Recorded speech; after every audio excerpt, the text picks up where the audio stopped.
Hello students, स्वागत है आपका हमारे चैनल द लर्निंग लैब पर, जहां हम Uttar Pradesh junior assistant mains exam की प्रैक्टिस सीरीज को कंटिन्यू कर रहे हैं, जिसके अंतर्गत प्रत्येक सेट में 40 क्वेश्चन को सम्मिलित किया गया है, जिसमें से 20 क्वेश्चन उत्तर प्रदेश स्पेशल और 20 क्वेश्चन सामान्य जीके के सम्मिलित किए गए हैं। यह प्रैक्टिस सीरीज आपके लिए बहुत ज़्यादा हेल्पफुल होगी, क्योंकि आपका एग्ज़ाम बहुत ही ज़्यादा नज़दीक है। अतः आपसे रिक्वेस्ट है कि अगर आपको हमारा कंटेंट अच्छा लगता है तो वीडियो को लाइक, चैनल को सब्सक्राइब तथा बेल आइकन को प्रेस जरूर कर लीजिएगा, जिससे कि आने वाली वीडियो का नोटिफिकेशन भी आपको प्राप्त हो सके। ऐसे बच्चे जो उत्तर प्रदेश स्पेशल के करंट अफेयर्स पढ़ना चाहते हैं तो ऑलरेडी चैनल पर उपलब्ध है, आप उन्हें जाकर देख सकते हैं। तो चलिए देखते हैं आज का अपना पहला क्वेश्चन। देव दीपावली का आयोजन उत्तर प्रदेश के कौन से जिले में किया गया? अयोध्या, वाराणसी, प्रयागराज, गोरखपुर, इनमें से कोई नहीं। तो ध्यान से देखिएगा, यहाँ पर देव दीपावली का आयोजन आपसे पूछा जा रहा है कि उत्तर प्रदेश के कौन से जिले में किया गया है। सही आंसर है ऑप्शन नंबर 2, वाराणसी जिले में इसका आयोजन किया गया। वाराणसी जिले में इसका आयोजन कब किया गया है? तो डेट आपको मेंशन याद रखनी है, 5 नवंबर 2025 को इसका आयोजन किया गया। हिंदी कैलेंडर में कौन से मास में इसका आयोजन किया जाता है? तो ध्यान रखिएगा, प्रत्येक कार्तिक पूर्णिमा के दिन ये सेलिब्रेट किया जाता है। इम्पोर्टेंट क्वेश्चन है, यहाँ से क्वेश्चन आपका बनता ही बनता है, ध्यान रखिएगा। सही आंसर है ऑप्शन नंबर 2। उत्तर प्रदेश ग्रामीण बैंक की स्थापना कब हुई? जून 2025, मई जून 2025, अप्रैल 2025, मार्च 2025, इनमें से कोई नहीं। तो उत्तर प्रदेश ग्रामीण बैंक की स्थापना यहाँ पे पूछ रहा है। सही आंसर है ऑप्शन नंबर 2, मई 2025 में इसकी स्थापना हुई है। अब हम बात कर लेते हैं उत्तर प्रदेश ग्रामीण बैंक के बारे में, क्योंकि यहाँ से क्वेश्चन आपका बनेगा ही बनेगा। स्थापना कब हुई है? मई 2025 को। ऑप्शन नंबर आपका 2 सही है। लेकिन इसके बारे में डिटेल देख लीजिए। तो यहाँ पर जो आपकी उत्तर प्रदेश ग्रामीण बैंक है वो कितनी बैंकों से मिलकर बनी है? तो वो आपके 3 बैंकों से मिलकर बनी है, जिसमें कौन कौन सी बैंकें हैं आपकी? तो एक बैंक है आपकी आर्यावर्त बैंक, दूसरी बैंक है आपकी बड़ौदा बैंक,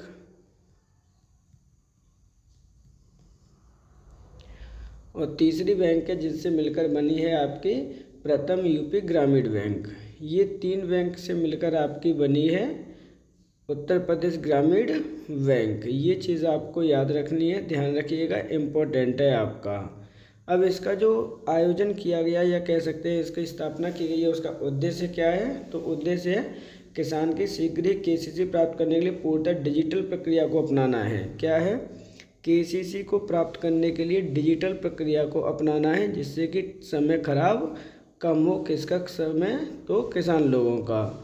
सही आंसर है ऑप्शन नंबर 2।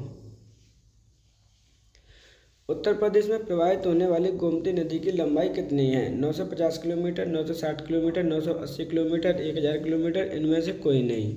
तो देखिए, उत्तर प्रदेश में प्रवाहित होने वाली गोमती नदी की लंबाई आपसे पूछी जा रही है। सही आंसर है ऑप्शन नंबर 2, 960 किलोमीटर की लंबाई है गोमती नदी की। अब हम बात कर लेते हैं गोमती नदी के बारे में, क्योंकि यहाँ से क्वेश्चन भी कई बार आपके आ चुके हैं। बात करते हैं इसका उद्गम कहाँ से हुआ है। तो ध्यान रखिएगा, उत्तर प्रदेश के पीलीभीत जिले से इसका उद्गम हुआ है। अब हम बात करते हैं पीलीभीत में उद्गम कहाँ से हुआ है। तो फूलर लेक से हुआ है। ये इम्पोर्टेंट फैक्टर है इसका, क्योंकि ये आपकी जो नदी है फूलर लेक से उद्गमित हुई है, और ये आपकी मैदानी नदी है। इसके किनारे पर कौन बसा हुआ है? तो उत्तर प्रदेश की राजधानी जो आपकी लखनऊ है वो इसी के किनारे पर बसी हुई है, जिसकी लंबाई है आपकी 960 किलोमीटर की। सही आंसर है ऑप्शन नंबर 2, 960 किलोमीटर। निम्नलिखित में से किस जिले को सिटी ऑफ गैस्ट्रोनॉमी घोषित किया गया है? अयोध्या, प्रयागराज, लखनऊ, वाराणसी, इनमें से कोई नहीं। तो देखिए, हाल ही में IUCN ने उत्तर प्रदेश के कौन से ज़िले को सिटी ऑफ गैस्ट्रोनॉमी घोषित किया है? सही आंसर है ऑप्शन नंबर आपका 3, लखनऊ ज़िले को घोषित किया गया है। अब बात करते हैं कि घोषित करता कौन है, उसका नाम भी आपसे पूछा जा सकता है, आपका ध्यान रखिएगा। घोषित करता है आपका IUCN के द्वारा लखनऊ सिटी को सिटी ऑफ गैस्ट्रोनॉमी घोषित किया गया है। अब इससे फ़ायदा क्या मिलने वाला है वो भी देख लीजिए। घोषित करने से लाभ क्या होंगे। तो जो भी आपके उत्तर प्रदेश की राजधानी में जैसे आपके व्यंजन, पारंपरिक जो आपकी शैली है रहने की, वो उनको क्या मिलेगा, प्रमोशन मिलेगा, एक पहचान मिलेगी इससे आपकी। अब हम बात करते हैं कि यूनेस्को की जो आपकी बैठक हुई थी उसमें इसको क्या दिया गया है, सिटी ऑफ गैस्ट्रोनॉमी कहा गया है। कौन सी बैठक में, तो 43वीं बैठक आपकी हुई है। ये चीज़ भी आपको याद रखनी है। और ये बैठक कहाँ पर आयोजित की गई थी, तो ये बैठक आयोजित की गई थी आपके समरकंद में। तो सही आंसर है इस प्रकार ऑप्शन नंबर 3।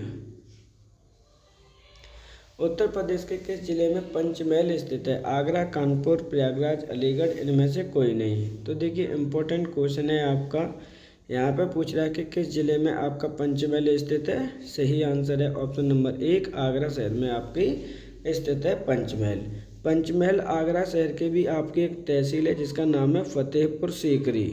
ये चीज़ आपको याद रखनी है, ये फतेहपुर सीकरी में स्थित है। किसके द्वारा ये बनवाया गया था, तो ध्यान रखिएगा अकबर के द्वारा इसे बनवाया गया है। अब हम बात कर लेते हैं आगरा शहर की। तो आगरा शहर की स्थापना कब हुई है, तो आगरा शहर की स्थापना 1504 ईस्वी में हुई थी। किसके द्वारा, सिकंदर लोदी के द्वारा। सही आंसर है ऑप्शन नंबर आपका 1, आगरा। मूलगंध कुटी बिहार उत्तर प्रदेश के किस जिले में स्थित है। वाराणसी, कौशाम्बी, कुशीनगर, महाराजगंज, इनमें से कोई नहीं। तो देखिए यहाँ पे क्या बात कही गई है, यहाँ पे बोला गया मूलगंध कुटी बिहार उत्तर प्रदेश के कौन से जिले में स्थित है। सही आंसर होगा ऑप्शन नंबर आपका 1, ये वाराणसी शहर में स्थित है। वाराणसी शहर में भी ये कहाँ पर स्थित है, तो वाराणसी शहर से लगभग ये आपकी सारनाथ में पड़ती है। कहाँ पर स्थित है, सारनाथ में ये स्थित है। अब इसको ये मालूम पड़े क्या है कि आपकी ये चर्चा में क्यों बनी है, तो यहाँ पर भगवान बुद्ध के जो पवित्र अवशेष हैं आपके, उनको जनता के लिए दिखाया गया था। पवित्र जो अवशेष थे उनको जनता के लिए, आम जनता के लिए उन्हें दिखाया गया है। ये चीज़ आपको याद रखनी है। सही आंसर है ऑप्शन नंबर 1। किस नदी के किनारे पर गढ़मुक्तेश्वर मेले का आयोजन किया गया। यमुना, गंगा, सरयू, गोमती, इनमें से कोई नहीं। तो देखिए यहाँ पे किस नदी के किनारे पर आपका गढ़मुक्तेश्वर मेले का आयोजन किया जाता है। सही आंसर है ऑप्शन नंबर 2, गंगा नदी के किनारे पर किया जाता है। गढ़मुक्तेश्वर मेले का आयोजन कहाँ पे किया जाता है, तो ध्यान रखना है आपको, इसका आयोजन आपके हापुड़ ज़िले में आपका किया जाता है। हापुड़ ज़िला का जो क्षेत्रफल है वो कितना है, तो 660 वर्ग किलोमीटर स्क्वायर का क्षेत्रफल है। उत्तर प्रदेश का सबसे छोटा ज़िला है, ये बात भी आपको याद रखनी है। सही आंसर है ऑप्शन नंबर यहाँ पे 2। उत्तर प्रदेश में बाल श्रमिक विद्या योजना कब प्रारंभ की गई। 12 जून 2020, 12 जून 2021, 10 जून 2020, 12 जून 2022 है, इनमें से कोई नहीं। तो यहाँ पर क्वेश्चन आपसे क्या पूछा गया है, बाल श्रमिक विद्या योजना कब प्रारंभ की गई है। सही आंसर है ऑप्शन नंबर 2, 12 जून 2021 को, 12 जून 2020 को इसे प्रारंभ किया गया है उत्तर प्रदेश सरकार के द्वारा। अब हम बात कर लेते हैं इसकी पात्रता कौन से होंगे या कौन सी इसकी पात्रता होंगी, एलिजिबिलिटी क्या है। तो ऐसे बच्चे जो 8 से लेकर 18 वर्ष के क्या है आपके बच्चे हैं जो काम करने जाते हैं, क्या है आपकी चाइल्ड लेबर करने जाते हैं, ऐसे बच्चों को इसके अंतर्गत इन्वॉल्व किया गया है। उनकी मजदूरी छुड़ाई जाएगी और उन्हें कहाँ भेजा जाएगा, शिक्षा प्राप्त करने के लिए भेजा जाएगा। तो सही आंसर क्या होगा, ऑप्शन नंबर 1। एक जिला एक खेल योजना के अंतर्गत निम्न में से कौन सम्मिलित नहीं है। मथुरा, कुश्ती, श्रावस्ती, कबड्डी, बहराइच, फुटबॉल, झांसी, बैडमिंटन, या इनमें से कोई नहीं। तो देखिए यहाँ पर आपसे बोला क्या गया है, यहाँ पर बोला गया है कि एक जिला एक खेल योजना के अंतर्गत निम्नलिखित में से कौन सा आपका सम्मिलित नहीं है। पहले हम इसका आंसर देख लेते हैं। सही आंसर है ऑप्शन नंबर 4 झांसी बैडमिंटन, क्योंकि झांसी में बैडमिंटन का आपका खेल नहीं होता है, वो उसके स्थान पर क्या है आपका हॉकी है। तो ये चीज़ आपको याद रखनी है। अब हम बात करते हैं एक जिला एक खेल योजना की। तो इसे उत्तर प्रदेश सरकार के द्वारा कब स्टार्ट किया गया था? तो इसका प्रारंभ हुआ है आपका दिसंबर 2022 में। अब इसको किस पर बेस्ड था ये योजना? तो ध्यान रखिएगा, वन डिस्ट्रिक्ट वन प्रोडक्ट पर आपकी बेस्ड है। सही आंसर है ऑप्शन नंबर 4। उत्तर प्रदेश मातृभूमि योजना कब प्रारंभ की गई? 10 नवंबर 2019, 10 नवंबर 2021, 12 नवंबर 2020, 21 नवंबर 2023 या इनमें से कोई नहीं। तो यहाँ पर आपसे पूछा गया है कि मातृभूमि योजना, जो उत्तर प्रदेश मातृभूमि योजना के बारे में आपसे पूछा गया है कि कब ये प्रारंभ की गई है। सही आंसर है ऑप्शन नंबर आपका 2, 10 नवंबर 2021 को ये प्रारंभ की गई। अब इस योजना का उद्देश्य क्या है वो बात समझ लीजिए। तो ऐसे व्यक्ति जो मान के चलना कि अपने गांव से बाहर चले गए हैं कमाने के लिए, लेकिन वहां पर उन्होंने अच्छा पैसा कमाया और वो चाहते हैं कि वो अपने गांव में अपने पूर्वजों के नाम से कोई कार्यक्रम या कोई स्कूल, कोई बिल्डिंग, कोई अस्पताल, कोई सड़क निर्माण कराना चाहते हैं अपने गांव में। किनके नाम पर? अपने पूर्वजों के नाम पर। तो वो ऐसा कर सकते हैं। इसके अंतर्गत आपकी सरकार भी हेल्प करेगी, यानी जो 60% का जो पैसा है वो किसके द्वारा दिया जाएगा? वो निवेशक के द्वारा दिया जाएगा, जो व्यक्ति भी लगाना चाहता है। जबकि 40% जो काम का पैसा आएगा वो आपकी सरकार लगाएगी, और जो नाम होगा वो सड़क का या उस गांव के किसी भी बिल्डिंग का वो आपके पूर्वजों के नाम पर रखा जाएगा। तो इस प्रकार से सही आंसर होगा ऑप्शन नंबर 2। डॉक्टर भीमराव उत्कृष्ट केंद्र योजना के अंतर्गत एक छात्र को प्रतिवर्ष कितने रुपए प्रदान किए जाएंगे? 50,000, 75,000, 1 लाख, 1,25,000 या इनमें से कोई नहीं। इम्पोर्टेंट योजना है, ध्यान से समझना इस चीज़ को। डॉक्टर भीमराव अम्बेडकर उत्कृष्ट केंद्र योजना के अंतर्गत एक छात्र को कितने रुपये प्रदान किए जाएंगे? सही आंसर है ऑप्शन नंबर आपका 2, 75,000 रुपये प्रदान किए जाएंगे। अब एक एक करके हम बात कर लेते हैं इस योजना के बारे में। तो सबसे पहले है कि ये प्रारंभ कब हुई है? तो ये प्रारंभ हुई है आपके 22 अप्रैल 2022 को। एक पॉइंट क्लियर। सेकंड है कि ये कहाँ से प्रारंभ हुई थी? तो ये आपकी प्रारंभ की गई है सबसे पहले BHU वाराणसी में।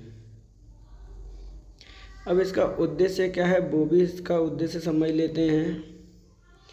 तो आपके SC और ST जाति के लोगों को कोचिंग प्रदान करना है। क्या प्रदान करना है? आपकी कोचिंग प्रदान करना है, जिससे कि वो IAS और PCS की तैयारी कर सकें। इसके अंतर्गत एक छात्र के लिए क्या कंडीशन दे रखी है, या एक स्टूडेंट के लिए क्या कंडीशन दे रखी है? तो वो आपका 75,000 रुपये का अधिकारी होगा, लेकिन सिर्फ 1 टाइम। क्या है आपकी कंडीशन? एक ही टाइम उसका ये लाभ का फ़ायदा उठा पाएगा। अब ऐसे कितने कोचिंग सेंटर खोले जाएंगे आपके सरकार के द्वारा? ये क्वेश्चन आपका पहले आ चुका है, तो ध्यान रखिएगा, इम्पोर्टेंट क्वेश्चन है। इस तरह के क्वेश्चन आपके बनेंगे ही बनेंगे। तो आपके इस तरह के 100 कोचिंग सेंटर खोले जाएंगे। कितने खोले जाएंगे? आपके 100 कोचिंग सेंटर खोले जाएंगे इस तरह के, जहाँ पर प्रत्येक में कितनी सीटें होंगी? तो प्रत्येक में आपकी 100 सीटें होंगी। तो सेंट्रल सरकार के द्वारा कितने लाख रुपए का बजट प्रावधान किया गया है, क्या टोटल बजट कितना दिया गया है इसके लिए? तो ध्यान रखिएगा 75 लाख रुपए का।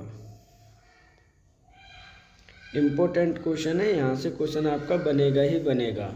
सही आंसर है ऑप्शन नंबर 2। मुख्यमंत्री समग्र ग्राम विकास योजना के अंतर्गत बनाए जाने वाले मार्गों का नाम क्या होगा? शहीद पथ, कर्तव्य पथ, गौरव पथ, पंचायत पथ, इनमें से कोई नहीं। तो देखिए यहाँ पर आपसे बात की जा रही है कि क्या बात की गई है? मुख्यमंत्री समग्र ग्राम विकास योजना के अंतर्गत बनाए गए मार्गों का क्या नाम रखा गया होगा? सही आंसर है ऑप्शन नंबर 3, गौरव पथ रखा जाएगा। अब हम बात कर लेते हैं इसके डिटेल की कि मुख्यमंत्री समग्र ग्राम विकास योजना कब प्रारंभ की गई थी। तो ये प्रारंभ हुई है आपके 24 जनवरी 2018 को। उद्देश्य क्या है इसका, तो वो भी समझ लीजिए कि ऐसे व्यक्ति जो देश की सेवा में शहीद हो गए हैं और उनका निवास स्थान क्या है आपका उत्तर प्रदेश है आपका उनका निवास, तो ऐसे व्यक्तियों के नाम पर आपके क्या किया जाएगा कि गांव में जाने वाली सड़क बनाई जाएगी, यानी गांव की उनके नाम पर सड़क बनाई जानी है और उस सड़क का नाम रखा जाएगा गौरव पथ। और क्या किया जाएगा, तो जो शहीद व्यक्ति हुआ है उसकी मूर्ति भी बनाई जाएगी, यानी गांव का जो तोरण बनेगा उसके पास में। सही आंसर क्या है, ऑप्शन नंबर आपका 3। उत्तर प्रदेश सरकार के द्वारा किशोरी बालिका योजना को कब प्रारंभ किया गया।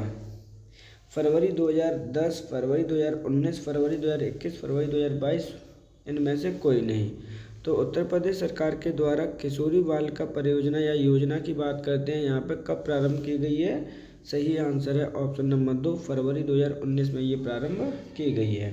अब हम बात करते हैं इसके अंतर्गत क्या किया जाना है, क्या क्या कंडीशन दे रखी हैं।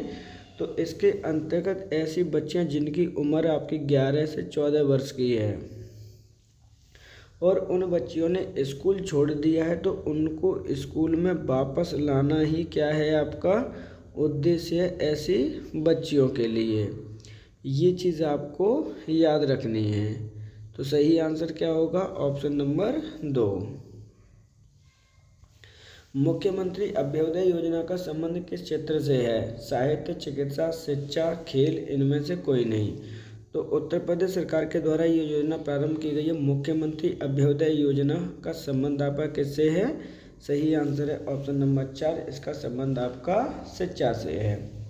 अब एक एक करके बात करते हैं कि इसका जो प्रारंभ है वो कब हुआ है। तो ये प्रारंभ की गई है उत्तर प्रदेश सरकार के द्वारा 15 फरवरी 2021 को।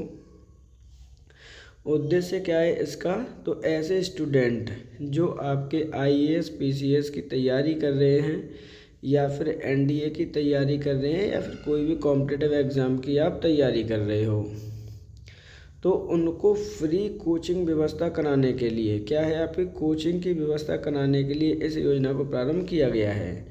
अब जो प्रत्येक जिला का हेडक्वार्टर है आपका क्या है, आपका जिला मुख्यालय है, वहाँ पर आपके कोचिंग सेंटर आपके खोले गए हैं जिससे कि तैयारी कराई जा सके। तो अभी कितने ज़िलों में है, तो 75 ज़िलों में ये कार्य लागू है। सही आंसर है ऑप्शन नंबर आपका 4। निम्नलिखित में से कौन सम्मिलित नहीं है। अमरोहा, वाद्य यंत्र, अलीगढ़ हार्डवेयर, बहराइच गेहूं टंडन हस्तशिल्प, इटावा मूंज उत्पादन, या इनमें से कोई नहीं। तो यहाँ पे देखिए गेहूं टंडन उत्पादन क्या है आपका, तो सही आंसर क्या होगा, ऑप्शन नंबर आपका 4 इटावा मूंज उत्पादन। मूंज उत्पादन नहीं है, यहाँ पर आपका देसी घी होना चाहिए। क्या होगा आपका, देसी घी के लिए ये फेमस है। सही आंसर है ऑप्शन नंबर 4। निम्नलिखित में से किस जिले में धातु शिल्प का कार्य होता है। मेरठ, मिर्जापुर, मुरादाबाद, इनमें से कोई नहीं। तो देखिए यहाँ पर क्या पूछा गया है, निम्नलिखित में से कौन सा ऐसा जिला है जहाँ पर धातु शिल्प का कार्य किया जाता है। सही आंसर है ऑप्शन नंबर 3 मुरादाबाद में, क्योंकि मेरठ में किसका सामान मिलता है आपका, तो खेल का सामान मिलता है आपका। वहीं अगर हम बात करते हैं इटावा की, तो देसी घी की बात की जाती है यहाँ पे। तो इस प्रकार सही आंसर होगा ऑप्शन नंबर 3। उत्तर प्रदेश में शिक्षा अधिकार 2009 पूर्व तक कब लागू हुआ। 27 जुलाई 2010, 27 जुलाई 2011, 27 जून 2010, 30 जून 2011, या इनमें से कोई नहीं। तो यहाँ पर किसकी बात की जा रही है, शिक्षा अधिकार 2009 की बात की जा रही है, RTE की बात की जा रही है, राइट टू एजुकेशन अधिकार 2009 की बात की जा रही है।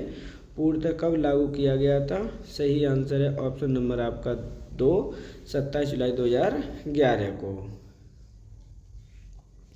उत्तर प्रदेश में राष्ट्रीय ग्रामीण स्वास्थ्य मिशन का शुभारंभ कब हुआ था। 10 सितंबर 2008, 10 सितंबर 2005, 15 सितंबर 2008, या फिर 15 सितंबर 2005 या इनमें से कोई नहीं। तो देखिए यहाँ पर डायरेक्टली क्वेश्चन आपसे पूछा गया है कि उत्तर प्रदेश में आपका क्या है, राष्ट्रीय ग्रामीण स्वास्थ्य मिशन की शुरुआत कब से की गई है। सही आंसर होगा ऑप्शन नंबर आपका 2, 10 सितंबर 2005 को इसका प्रारंभ किया गया है।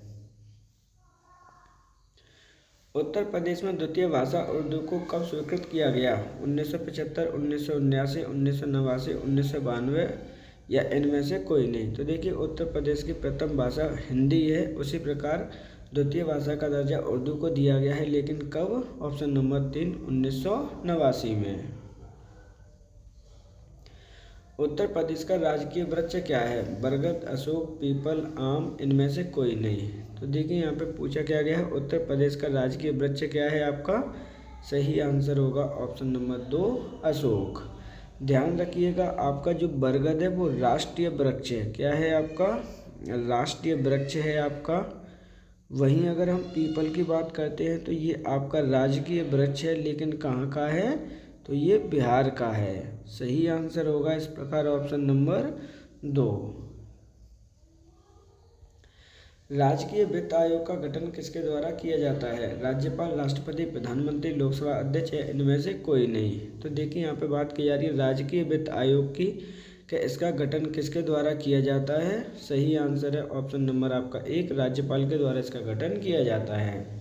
अब इसका प्रावधान कहाँ पे दे रखा है, तो आप आर्टिकल नंबर 243 पढ़ेंगे आप, तो उसके अंतर्गत आपका एक आर्टिकल मिलता है, आर्टिकल नंबर आई। उसके अंतर्गत ये कहा गया है कि राजकीय वित्त आयोग का जो प्रावधान है या फिर गठन है वो राज्यपाल के द्वारा किया जाएगा। हाल ही में G20 शिखर सम्मेलन 2025 का आयोजन कहाँ किया गया, America, Japan, Brazil, south Africa, इनमें से कोई नहीं। तो देखिए G20 शिखर सम्मेलन 2025 का आयोजन कहाँ पे किया गया है, सही आंसर है ऑप्शन नंबर आपका 1, अमेरिका अर्थात आपका USA में इसका आयोजन किया गया है। अब इससे संबंधित आप 2-3 चीज़ें समझ लीजिए, क्योंकि भारत में इसका आयोजन कब किया गया था, तो भारत में इसका आयोजन किया गया था 2023 में। सही आंसर है ऑप्शन नंबर आपका 1, अमेरिका। सम्राट अशोक के पिता का क्या नाम था, बिम्बिसार, बिंदुसार, चंद्रगुप्त मौर्य, समुद्रगुप्त मौर्य या इनमें से कोई नहीं। तो देखिए यहाँ पे सम्राट अशोक की हम बात करते हैं, उनके पिता का नाम आपसे पूछा गया है। सही आंसर है ऑप्शन नंबर 2, बिंदुसार। जबकि बिंदुसार के पिता का क्या नाम था, तो वो चीज़ भी आपको याद रखनी है, इनके पिता का नाम था आपका चंद्रगुप्त मौर्य। सही आंसर क्या है, ऑप्शन नंबर 2।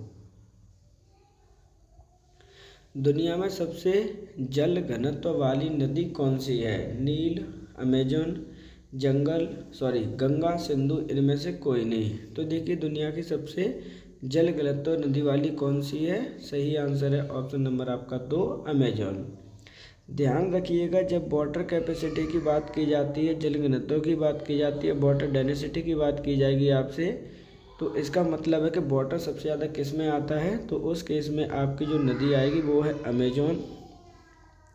लेंगे अगर दुनिया की सबसे लॉन्गेस्ट रिवर आपसे अगर पूछी जाती है, तो उस केस में आपका जो सही आंसर आएगा वो नील नदी आएगा। ये कहाँ पर स्थित है, तो ये आपके साउथ अमेरिका में है, जबकि ये कहाँ है, अफ्रीका कॉन्टिनेंट में। सही आंसर क्या है, ऑप्शन नंबर 2।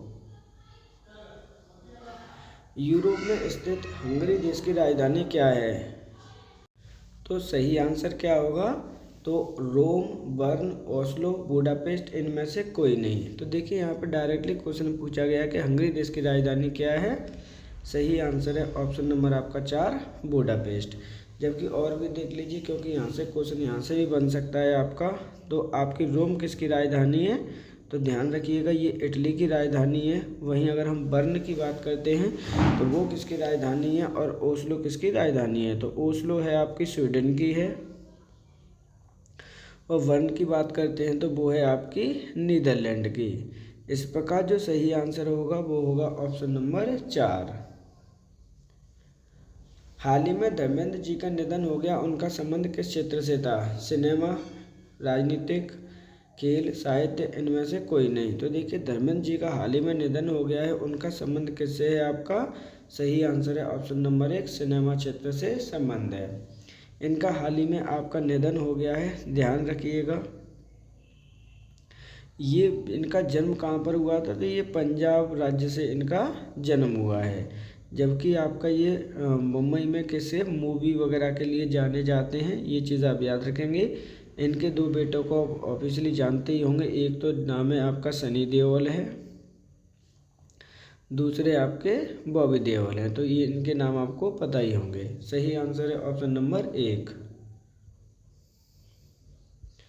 निम्नलिखित में से कौन सम्मिलित नहीं है? कथक उत्तर प्रदेश, भरतनाट्यम आंध्र प्रदेश, ओडिसी ओडिशा, कथकली केरल, इनमें से कोई नहीं। तो देखिए यहाँ पे क्या बात कही गई है, कौन सा आपका सम्मिलित नहीं है। एक तरफ आपके लोक नृत्य दे रखे हैं और दूसरी तरफ आपके दे रखे हैं क्या? राज्य दे रखे हैं। जहां आपसे पूछा गया है कौन आपका सम्मिलित नहीं है, तो सही आंसर है ऑप्शन नंबर आपका 2, भरतनाट्यम और आंध्र प्रदेश, क्योंकि भरतनाट्यम आंध्र प्रदेश का ना होकर किसका है? आपका तमिलनाडु का है। सही आंसर है ऑप्शन नंबर 2। निम्नलिखित में से कौन सी जनजाति तमिलनाडु में निवास करती है? टोडा, संताल, भील, कालवेलिया, इनमें से कोई नहीं। तो देखिए निम्नलिखित में से कौन सी जनजाति कहाँ पर निवास करती है? तमिलनाडु में। सही आंसर है ऑप्शन नंबर 1, टोडा जनजाति।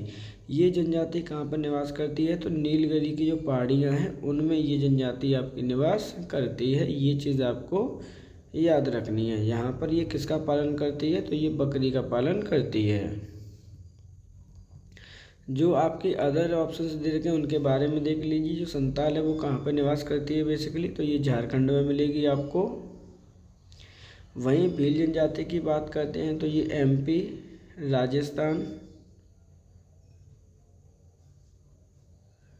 प्लस महाराष्ट्र, इनमें निवास करती है आपकी।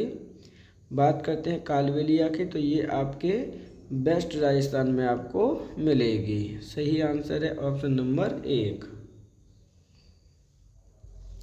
निम्नलिखित में से किसमें आयरन पाया जाता है? पालक, आलू, गाजर, मूली, इनमें से कोई नहीं। तो देखिए यहाँ पे डायरेक्ट ही पूछा गया कि आयरन किस में मिलता है। सही आंसर है ऑप्शन नंबर आपका 1, पालक सब्जी में। निम्नलिखित में से एक जड़ है? गाजर, अदरक, आलू, टमाटर, इनमें से कोई नहीं। तो देखिए यहाँ पे डायरेक्टली क्वेश्चन पूछा गया कि कौन इनमें से जड़ है। सही आंसर है ऑप्शन नंबर 1, जो गाजर है आपकी वो जड़ है, जबकि अदरक और आपके आलू क्या हैं? वो आपके तना हैं। वहीं टमाटर की बात करते हैं तो ये आपका फल है। सही आंसर है ऑप्शन नंबर 1, गाजर आपकी क्या है? आपकी जड़ है। निम्नलिखित में से किसकी कमी के कारण गंगा रोग हो जाता है? देखिए यहाँ पे गंगा रोग नहीं है, एक्चुअल में क्या है? वो घेंगा रोग है। आयोडीन, आयरन, सोडियम, कैल्शियम, इनमें से कोई नहीं। तो किसकी कमी से आपका घेंगा रोग हो जाता है? सही आंसर है ऑप्शन नंबर आपका 1, आयोडीन की कमी से घेंगा रोग हो जाता है। निम्नलिखित में से कौन एक द्विआघूर्ण तत्व है? यहाँ पर द्विआघूर्ण है आपका, क्या है? आपका डाइपोल है। द्विआघूर्ण तत्व कौन सा है इनमें से? चीनी, जल, मिट्टी, केरोसिन, इनमें से कोई नहीं। सही आंसर है ऑप्शन नंबर आपका 2, जल है वो द्विआघूर्ण तत्व है आपका, जिसका फॉर्मूला क्या होता है? रासायनिक फॉर्मूला भी याद कर लीजिएगा। जो आपका वाटर होता है वो है आपका H2O। परमाणु भार की अगर हम बात करते हैं तो वो कितना हो जाता है? तो वो हो जाता है आपका 18, क्योंकि 1 + × 2 + 16 = 18। सही आंसर है ऑप्शन नंबर 2। निम्नलिखित में से किस धातु को केरोसिन में रखा जाता है? मैग्नीशियम, सोडियम, पोटेशियम, कैल्शियम, इनमें से कोई नहीं। तो किस धातु को केरोसिन में रखा जाता है? सही आंसर है ऑप्शन नंबर 3, सोडियम धातु को। अब सोडियम के परमाणु क्रमांक की हम बात करते हैं कि इसका परमाणु क्रमांक कितना है? तो सोडियम का परमाणु क्रमांक है आपका 11। ध्यान रखिएगा, जब इसके हम प्रॉपर्टी की बात करते हैं तो आपकी प्रॉपर्टी निकल के आती है कि क्या है आपकी? ये बहुत ज़्यादा ज्वलनशील है। क्या है आपकी? ज्वलनशील है, इसलिए हम इसे कहाँ पर रखते हैं, केरोसिन में रखते हैं। कालाहारी मरुस्थल कहाँ पर स्थित है, यूरोप, ऑस्ट्रेलिया, अफ्रीका, दक्षिण अफ्रीका या दक्षिण अमेरिका, इनमें से कोई नहीं। तो कालाहारी मरुस्थल आपका कहाँ पर स्थित है, सही आंसर है ऑप्शन नंबर 3, अफ्रीका में ये स्थित है। अफ्रीका में कहाँ पर स्थित है, ध्यान रखिएगा ये आपका वेस्ट साउथ में ये स्थित है। अब एक एक करके बात कर लेते हैं ऑस्ट्रेलिया, यूरोप, अमेरिका के बारे में, क्योंकि यहाँ से भी क्वेश्चन आपके पूछे ही जाते हैं।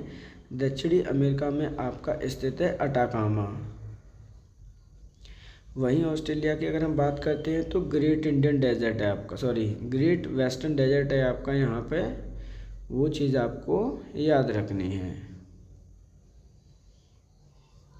वहीं अगर हम यूरोप की बात करें तो यहाँ पर आपका जो ठंडा मरुस्थल पाया जाता है आपका, सही आंसर है ऑप्शन नंबर आपका 3, अफ्रीका।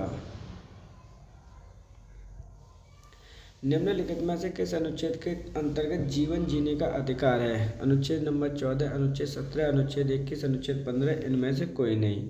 तो देखिए यहाँ पे बात करते हैं निम्नलिखित में से कौन से अनुच्छेद के अंतर्गत जीवन जीने का अधिकार है, सही आंसर है ऑप्शन नंबर आपका 2, सॉरी अनुच्छेद नंबर आपका 3, 21 के अंतर्गत आपको जीवन जीने का अधिकार प्रदान किया गया है। हम बात करते हैं ऑप्शन नंबर 1 की, तो ऑप्शन नंबर 1 अनुच्छेद नंबर 14 किससे संबंधित है, तो वो आपके समता से नियम से संबंधित है। वहीं अनुच्छेद नंबर 17 की बात करते हैं तो ये अनटचेबिलिटी से आपका संबंधित है, कि अगर कहीं पे भी आपकी अनटचेबिलिटी होती है वो अनऑथराइज्ड होगी, यानी गैर कानूनी है आपकी।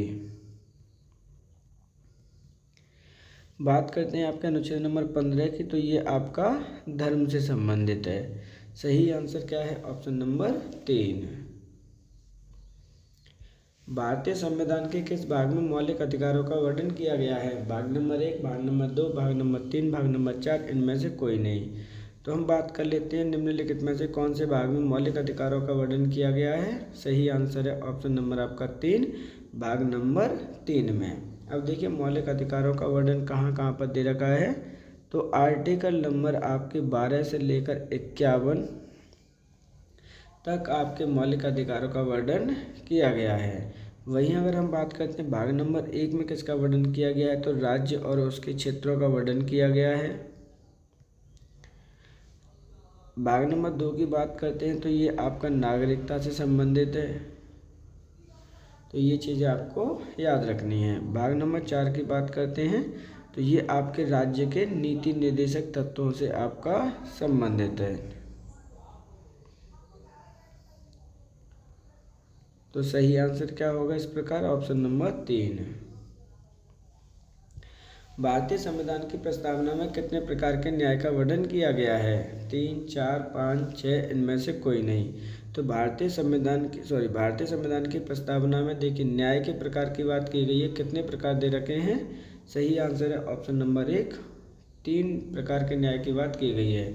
कौन कौन से हैं वो, तो एक है आपका सामाजिक न्याय की बात की जाती है उसके अंतर्गत। वहीं अगर दूसरे की बात करते हैं तो आर्थिक न्याय की बात की जाती है, और तीसरा है आपका राजनीतिक न्याय की बात की जाती है। सही आंसर क्या होगा इस प्रकार, ऑप्शन नंबर 1। भारतीय रिजर्व बैंक की स्थापना दिवस कब मनाया जाता है, 1 अप्रैल, 1 जुलाई, 1 अगस्त, 1 जून, इनमें से कोई नहीं। तो देखिए भारतीय रिजर्व बैंक का स्थापना दिवस कब मनाते हैं, सही आंसर है ऑप्शन नंबर आपका 1 अप्रैल को। अब हम बात करते हैं रिजर्व बैंक ऑफ इंडिया के बारे में कि इसकी स्थापना किस अधिनियम के तहत हुई है। तो एक तो इसका अधिनियम आपको याद करना है, क्योंकि वहाँ से भी क्वेश्चन आप पे पूछे गए हैं। तो RBI एक्ट 1934 के तहत इसकी स्थापना हुई है, ये चीज़ आपको याद रखनी है। अब हम बात करते हैं कि स्थापना हुई कब है, तो इसकी स्थापना हुई है आपकी 1 अप्रैल 1935 को।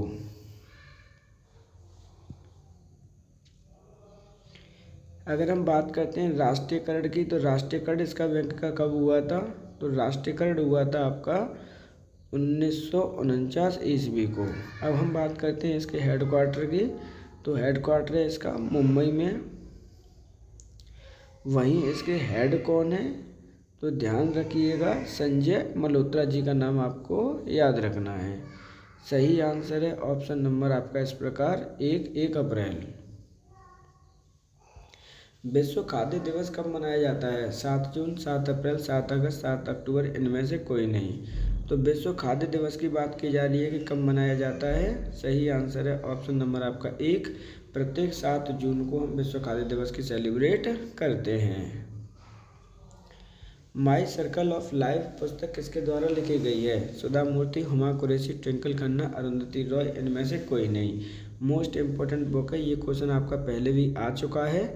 माई सर्कल ऑफ लाइफ किसके द्वारा पुस्तक लिखी गई है? सही आंसर है ऑप्शन नंबर 1, सुधा मूर्ति जी के द्वारा ये पुस्तक लिखी गई है। जबकि जो अदर ऑप्शंस दे रखे हैं उनके बारे में भी देख लीजिए। हुमा कुरैशी के द्वारा एक पुस्तक लिखी गई है, जीवा an accidental super hero. An accidental